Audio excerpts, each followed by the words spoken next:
What's up, guys? Hope you're all having an amazing day. Welcome back to the channel. Well, first of all, I want to say Happy New Year to each and every one of you. And I hope you guys have an amazing year. And we're going to start the year with a video of my camera collection. I'll say camera list because it's not a collection. It's more of my gear that I use. And to me, when I say collection, it's like somebody who buys camera and put it on the shelf and just dust it off once in a while. But yeah, this is my camera lineup. I haven't done this before. And so I thought, what would be the best way of starting this year than starting the year with sharing with you my camera gear for 2024. So without further ado, let's get into it. The first camera that I want to talk about is, the only digital camera in this whole lineup, which is the Fuji X1. And if you watched my previous video about the X1, I did a comparison between the X1 and the S Pro 1. And I was trying to figure out which one to let go and which one to keep because it didn't really make sense of keeping both of them. So after making the video, after reading the comments that you guys left, and after doing my own personal research and talking to a few friends, I made the decision to keep the X1 instead and let the S Pro 1 go. I don't shoot digital that much, but anytime I feel like I don't want to take film out or I don't have a film roll, so I just have to shoot something else other than film, this is the camera that I take with me. And I really love it. I have a 23 1.4 lens on here. It's a TT Artisan 23 1.4 lens. It's a manual lens, and myself and my partner use this camera. And yeah, it's the only digital camera that I own. I love this boy very much. So I'm gonna try to run through this as quickly as I can, but we're gonna talk about some accessories that I have. So in the accessory list, I have my flash that I use, my speed lights, light meters that I use. So the first one that I wanna talk about is one of the two light meters that I own. This is the Polaris light meter, and I have owned this for a very long time. I used to own one of those spot metering, I cannot remember the name, one of those spot metering light meters, but I sold that because I wasn't using it that much and I don't do landscape, so I didn't see the use for it, and so I let it go. But I have had this alongside with it for a long time, and when I had that one, I wasn't using this one that much. But since I let go, this has been my ride or die light meter. I carry with me everywhere I go that I want to shoot without light meter in the camera. So yeah, this is the Polaris. I don't know what version it is. It just says Polaris on here. And I use it when I'm shooting strobes, when I'm shooting outdoor, indoor, wherever, and it has never failed me. So this is one of two light meters that I own. The second one that I own, I bought recently, actually a few months ago, last September, when my partner and I went to Chicago for her birthday. We went to the Central Cameras shop, and I've been looking at these light meters for a minute. And when we went there and they had one there, I put the trigger on one, and actually it just sits on one of my cameras, and I don't take it off because that camera doesn't have a light meter. And it's just really small and very nice. As you can see in my hand, it's just very, very tiny, and I take it everywhere. I have used it a few times, and I think I even did a video talking about it. I still need to really use it and pay attention to it very well as to how it meters and all that. But so far, it's been good, I would say. It hasn't given me any results that I'm not happy with. So this is the Kex Light Meter. I think this is the version 2, the KM02. They had the version 1, and then there's this version 2, and I think they've brought out a new one or something like that. I thought I had broke it a few weeks ago, but it happened that I was using the wrong charger to charge it. So it's not broken. I still have it and it works very, very well for me. So then comes with speed lights, flash that I have. I have 4 flashes. I have this one here, which is the Optica IF500. I've had this for a while, but I barely use it. I don't know, I barely use it. Most of my cameras don't work well with it, so I don't know. I don't even know why I still have it. I'm surprised I haven't sold it, but this is a flash that I've had for a very long time, and it works when I use it, and I'm happy with the results. But like I said, I barely use it. The other one that I have is this Contax TLA20. I got this from a local camera store, and I've had this too for a while. I think I've had it for 2 to 3 years now. And anytime that I want to shoot with flash mostly on my Canon FTB, I like to use this because it works very well with it. Even though I don't like how the functions are. It goes from low and high and then auto, and it has this, graph here that you can use to determine what light you need and the distance and all that. But it's not my favorite flash to use, even though it gives me the results that I want it to when it works. So I don't use it as much, but also it's one of the only flash that works really well with my Canon FTB. So the other flash that I have is this Canon Speedlight 166A, and this is my favorite speedlight. This is my favorite flash, and I'm even thinking about doing a whole video on this flash because the functions on here, it's so amazing. There's just one thing that I do not like about this flash, but if you have the patience and you're not shooting in this place where you are constantly having to fire off, it works really great. It has an ISO settings, so ASA, and it goes from 25 all the way to 800. I used it actually yesterday, New Year's Eve. One of my friends who is a DJ asked me to come to this event that she was performing at and asked me to take photos for her. So even though I was so frustrated because I wanted to take my my Mamiya C330 and adapt some flash to it to shoot, but none of my flash was working with it and I couldn't figure it out and we're running late. So I ended up just going with my Canon FTB and this Canon 166A flash. So yeah, you set your ISO, and then based on the ISO you set, you choose what aperture that will go with it. So mostly if you choose ISO 400, if you're shooting 400 speed film, f11, f16 works really great for most of the distances and stuff like that. And then it will also tell you what distance you should be at. And then if you set it to 800 speed, it bumps it up to f16. So it's really, really great. I really love it.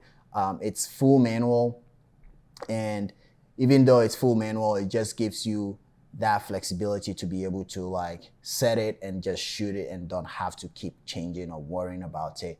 Now I did mention that there is one thing that I don't like, and that is the charge up for the flash to fire off again.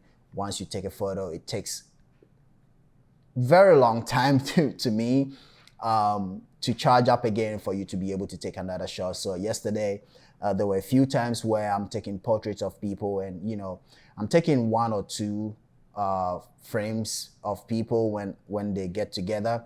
And anytime I take the picture, I have to tell them to give me a minute for the flash to charge up again to be able to take the photos. It used the AA batteries. It used 4 AA batteries, and I unfortunately dropped it and broke the battery cover, so I have to use this black tape over it, and it works great. And it's absolutely my favorite flash to use if I'm not shooting strobe. The last flash that I want to talk about is this tiny flash, the Reflex Lab mini flash that I got. Yeah, I got it just few months ago. Actually, I bought it, my partner bought it for me on my birthday, but it didn't show up until I think somewhere in November or something, or even December. I haven't used it that much. I have just tested around the house. Yesterday I wanted to take it, but when I did test it, it felt like the power that was coming out of it wasn't that strong. And the event that I was going, I knew I'm going to need much light. That's why I ended up taking the Canon 166A. But I'm very, very excited about it. It's so small. When you have it on a camera, it just feels like there's nothing on there. And hopefully I'll be able to do some test shoot with it and then share it with you guys. But this tiny flash is one of my favorite items or accessories that I have in my camera gear collection. So let's go to the 35 cameras. And for the 35 cameras, I'm gonna run through this as quick as I can. This is the Canon Auto 3001. This camera was gifted to me by my very good friend Malik. And if you're a long-time viewer of this channel, you know who Malik is. He's been on the channel so many times. I've done so many shoots with him. If you don't follow me on my Instagram, Edmund K. Boateng, please do. And when you go on there, scroll all the way through and you see there is a lot of photos of Malik. So Malik gifted me this camera and I really, really love it. I appreciate him so much for giving me this. I took it to Chicago and I shot it and results were great. So this is the only point and shoot that I have. A few months ago, I had a lot of point and shoots, but I sold them all and I kept just this one, even though I want one more point and shoot, something up there, a high-end point and shoot that can give you a little bit of manual, but also smaller than this. But so far, this is the only point and shoot camera that I have. The next camera that I want to talk about is my Canon VT. I bought this camera 2 years ago on my birthday for myself as a birthday gift.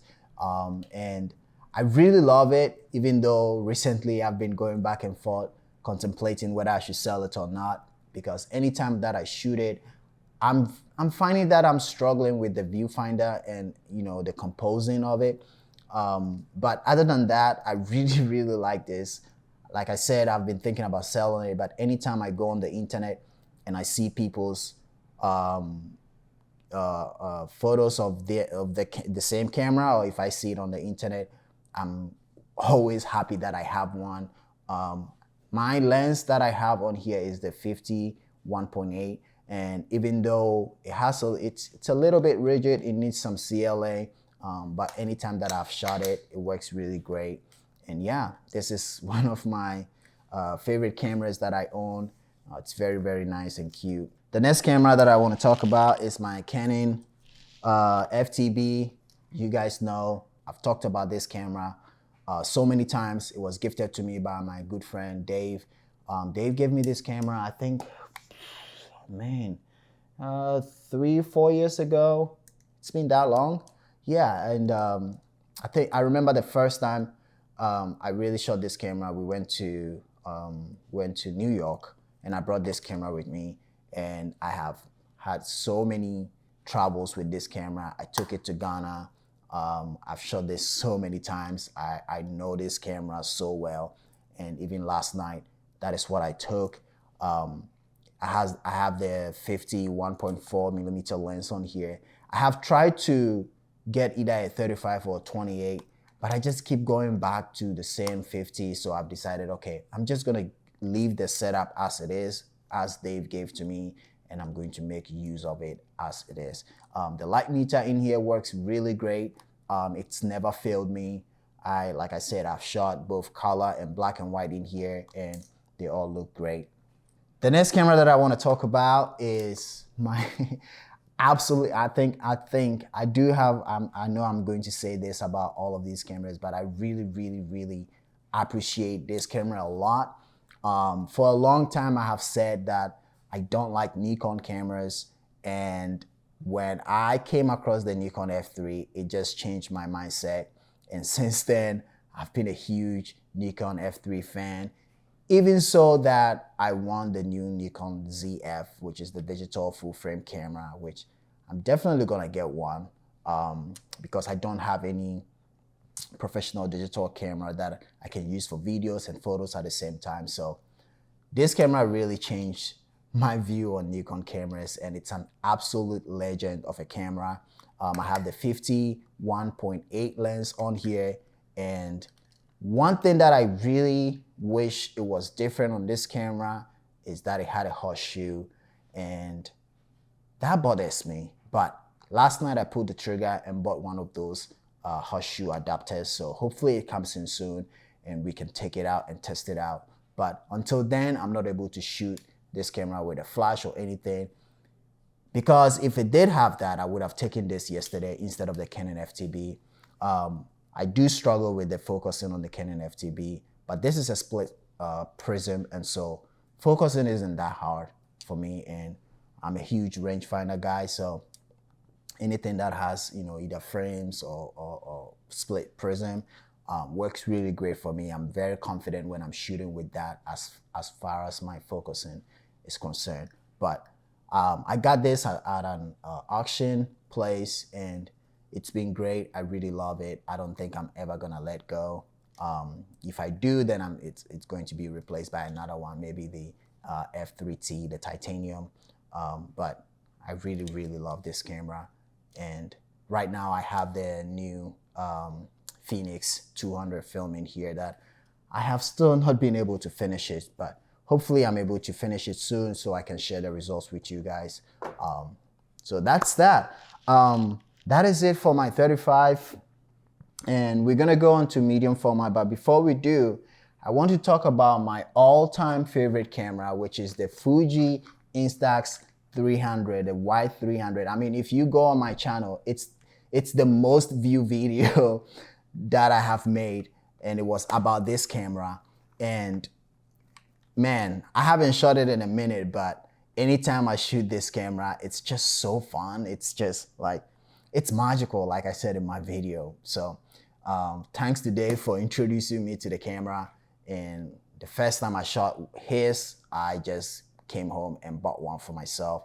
So it's not been used in a minute, but I still have it. I still love it. It's still my favorite camera and the only Instax film camera that I have. So we will jump into medium format. And for my medium format collection, I've had this camera for a long time. I got it on Facebook Market. It has no name on it. It says, I don't know if it says Junior or Dr. Senshna or something like that. It has no name. I don't know what it's called, but it's a foldable 6x6 medium format camera with the lens says 8XR 75 6.3.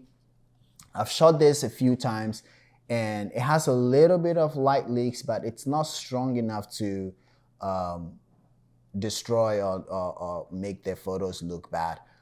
So I do like shooting this camera. I don't shoot it as much, but anytime that I want to just kind of go out there and have fun and shoot some medium format, I like to take this camera. And my friend Dave gave me this rangefinder to help with the focusing, because I'm not really good with those, the whole, you know, distance thing. So even though the few times that I've shot it, most of the photos, I'd say my focus and hit rate is about 90%. There's just a few that I have missed focus, mostly the close-up ones.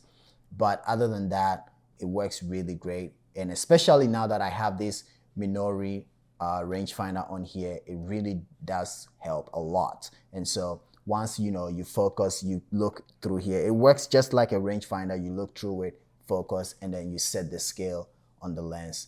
But yeah, I really, really do like this. And I shoot it. It's not just on the shelf, but I do shoot this camera. So the next one that I want to talk about is my absolute favorite within my medium format, is the Mamiya C330. I got this about 4 years ago through a trade that I did at a local store. And for a while, I was saying, I feel like anytime I talk about not liking something, I end up having one. Because I used to not like TLRs. I thought they were ugly cameras, but I have really, really loved this camera, and it's one of my favorite. It's one of the cameras that I have sworn not to sell ever. Like I don't think I've ever thought, if I had an idea of selling any camera, I never think about selling my Mamiya C330, and I don't think I'll ever sell it.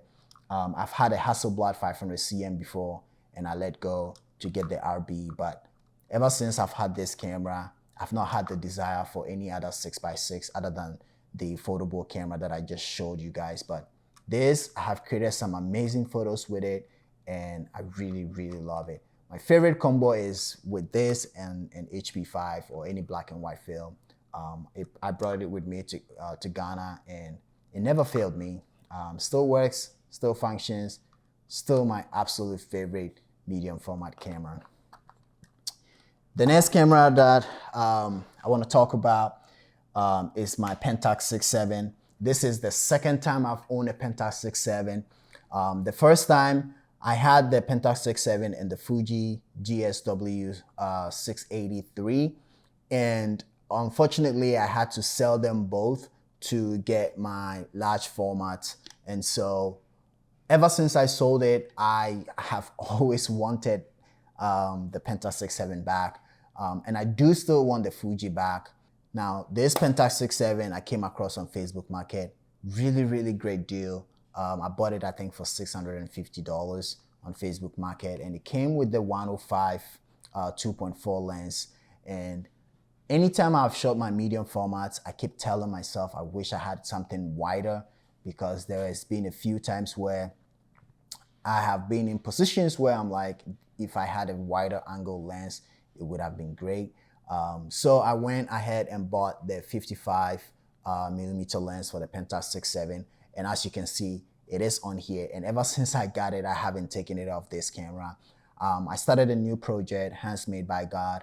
And the last photos that I took for the project, I shot some of the photos on this Pentas 6.7 with the 55. Man, this thing is heavy. My hands is shaking. But yeah, this is the Pentas 6.7. My friend Jessica 3D printed this handle for me. Thank you so much, Jessica. I really appreciate it. And it makes it easier to hold the camera. Both times I've owned the camera, it came with the wooden handle, but I end up selling it because, I don't know, for some reason, it's not for me. I don't really like it. It makes the camera look way bigger than it is already. So both times I have just taken it off and sold it.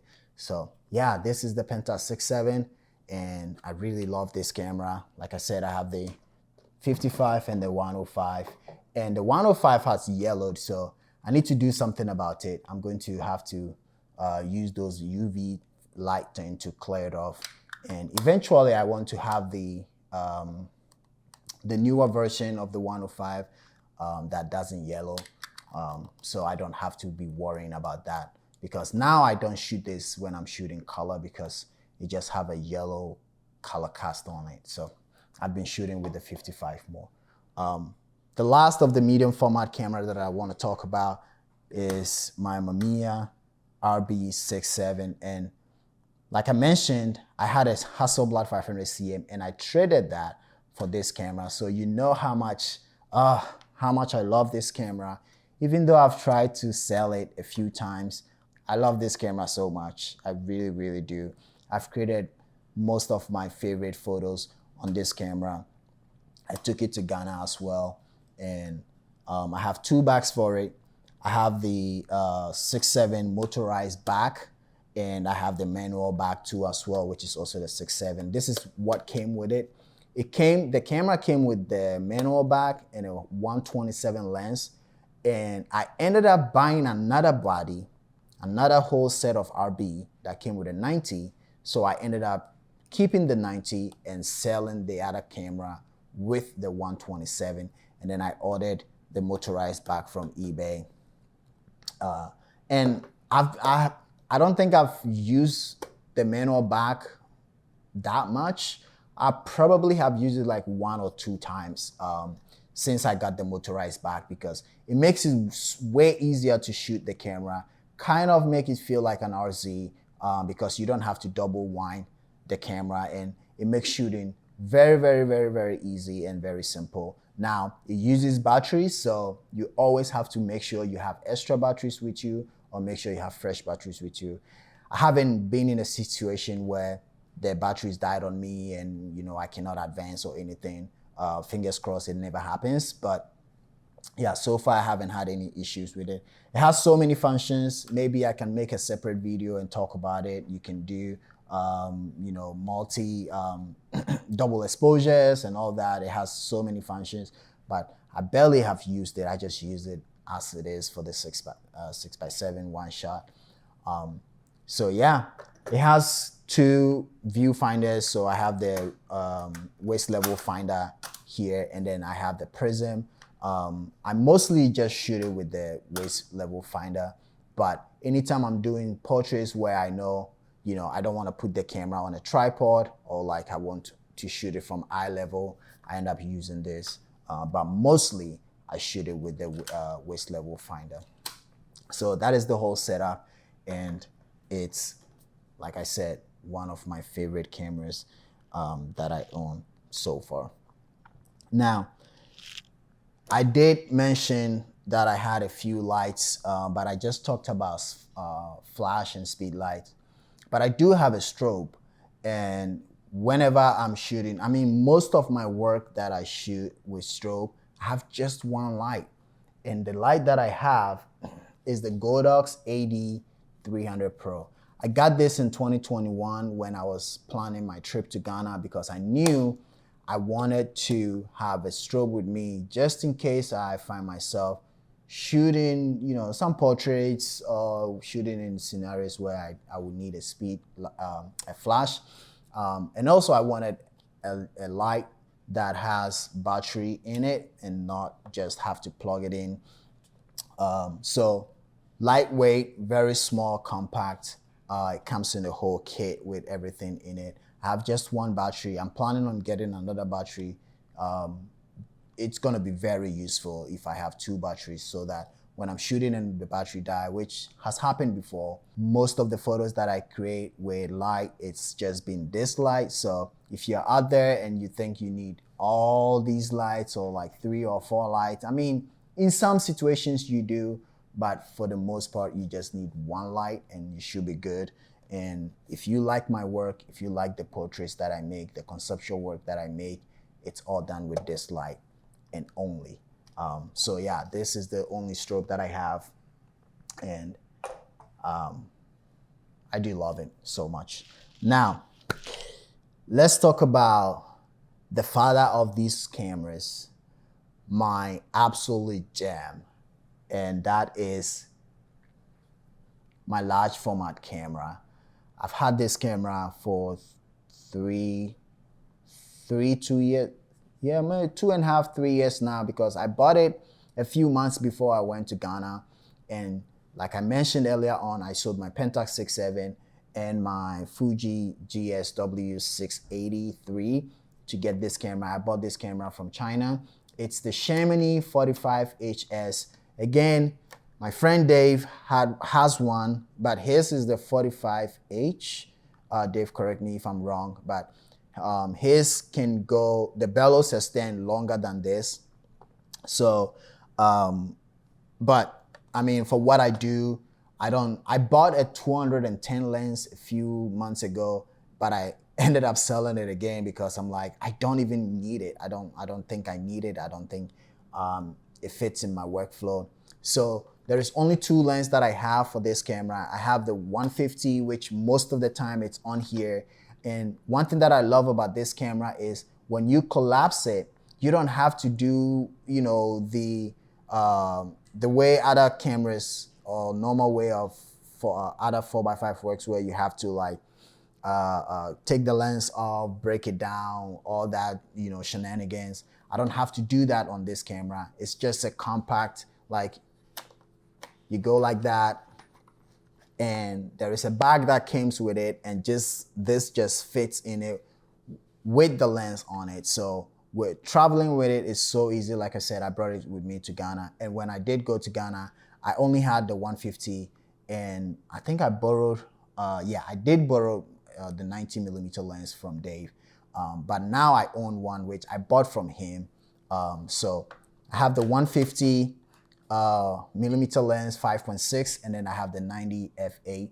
Now eventually I want to sell this and buy a much faster lens, a much faster 90mm, because I have come to realize that when I'm shooting in a place where there is not much light, it's hard for me to see, to focus. So I might end up buying one that is much faster than this. But so far, I love this lens. I have shot it, and it works really great. So I think that is it. That is it for the collection. 2024. I don't know what cameras are going to go. I don't know what cameras I'm going to buy, but I do really want the Fuji GSW 680. I've never owned the 690, but if I'm not able to find the 680, because those are very rare to find, I'm definitely going to get the 690, because like yesterday, where I wanted to shoot medium format and none of my cameras was working with my speed lights, my flash. So I ended up not taking a medium format. And I know if I had that Fuji, all you have to do is just pop the flash on there and you're good to go, because that has a horseshoe. None of these cameras have horseshoes. With the Pentas 6.7, if you don't have the wooden handle, it's so hard to mount anything on there. I have bought one of those cold shoe that I wanted to like super glue on here, that I can put flash or like mount light meter or something on here. I'm still trying to figure out where to put it, and even if I want to do it at all. But yeah, that is it for the video. I hope you enjoyed it. I might, if you've made it this far, thank you so much for watching. Thanks for being here. Thanks for watching my first video of 2024. Happy New Year to you. I hope you enjoyed this year. I hope everything that you are working for and looking for come to pass for you. And I'll see you guys in the next video. But until then, bye-bye.